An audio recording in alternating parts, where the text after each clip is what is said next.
Hello, hello, hello, and welcome to another video. So this one is a great one because if you don't know how to do ferns, they are such a simple yet absolutely beautiful quilting design. It uses an S curve. We all know how to write an S. So I'm super excited about this one, and I hope you are too. And I would be remiss if I didn't say that if you like these videos, you should definitely check out the Quilters Groove Creative Design Society. You can check it out at leasthka.com. I'll leave the link below. Um, it's a ridiculously low price for everything you get. So every month you get a new machine quilting lesson. Every week you get a new design decision dilemma, which is a quilt top that members send in, and I show you how I would quilt it. We have the private Facebook community, and every week we all get together via Zoom and talk about everything machine quilting and life. It is truly the best machine quilting membership out there, so I hope you check it out. Anyway, enjoy the video.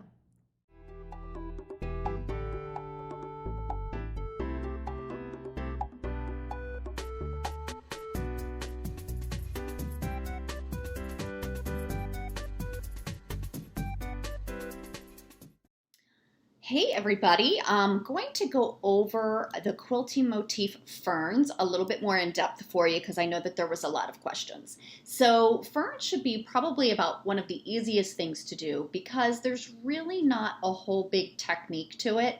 So basically what I mean is for ferns, at least the way I do them, I just popped in a spine. I am just going to start at my spine and I'm just going to create a wavy line. And then I'm going to come back. I'm going to create a wavy line and I'm going to come back. Every once in a while, like you can stick in some short ones. You can stick in some little curly cues. You can cross over. So it should be very fluid. And one of the things that I have found is as I'm drawing, especially ferns, I don't plant my hand, okay? I kind of hover my hand as I do it. So it really is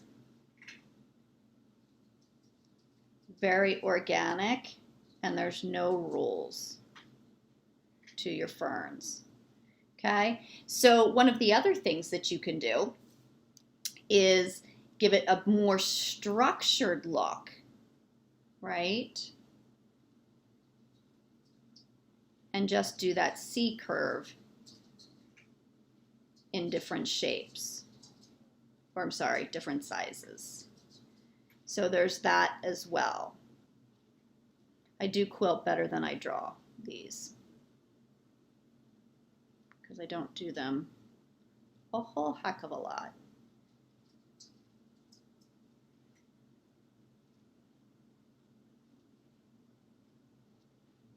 Okay, so you've got two ones. You've got ones that are a little bit more structured. You have ones that are very free-flowing and organic.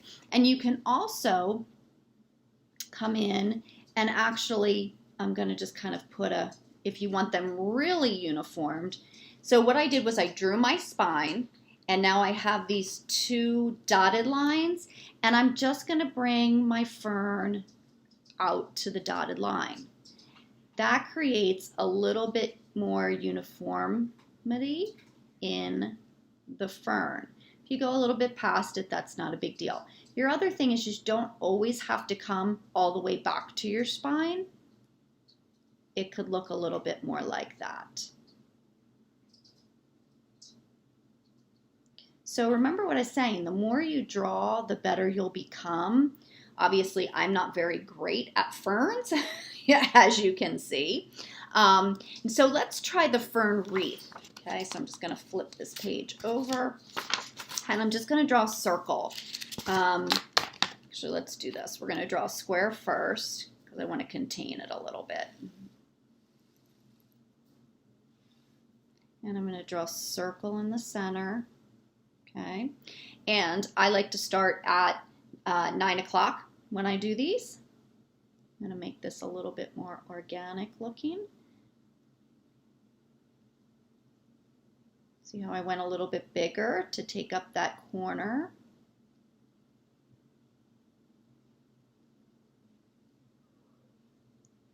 Same thing over here.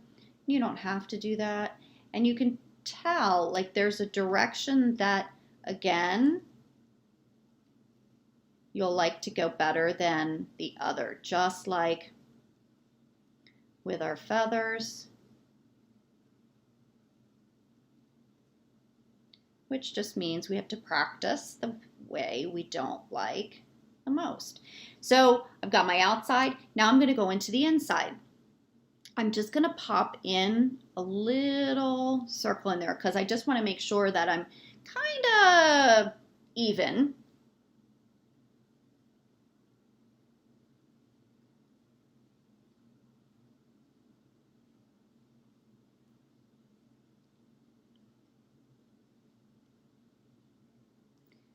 So you'll see these are turning a little bit more to stay. Whoa, that was a terrible one.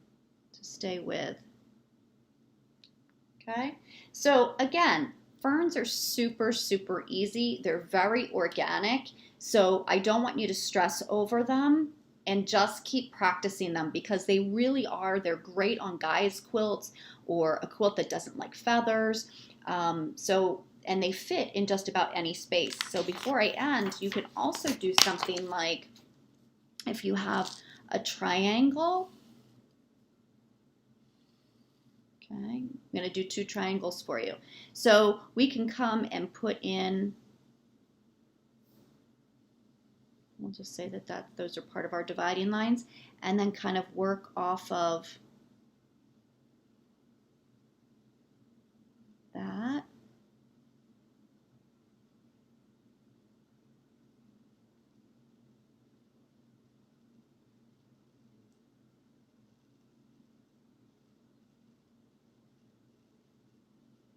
You notice I'm not really coming all the way back down to it, and that really helps with some thread buildup.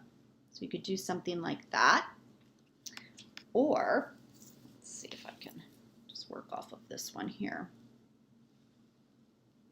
I love to put in these alternate, so if I come in, do a little curly Q,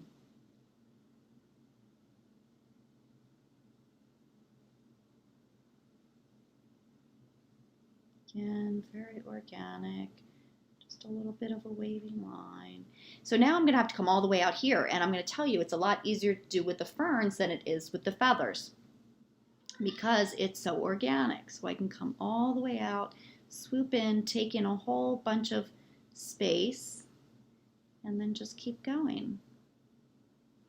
And I always do the outside before I do the inside, because a lot of times I don't even do that inside because I just come and take up a whole bunch of space. Okay, so Smudgy's trying to say hello to you. So those are ferns, so just keep practicing them and I know you guys will get them.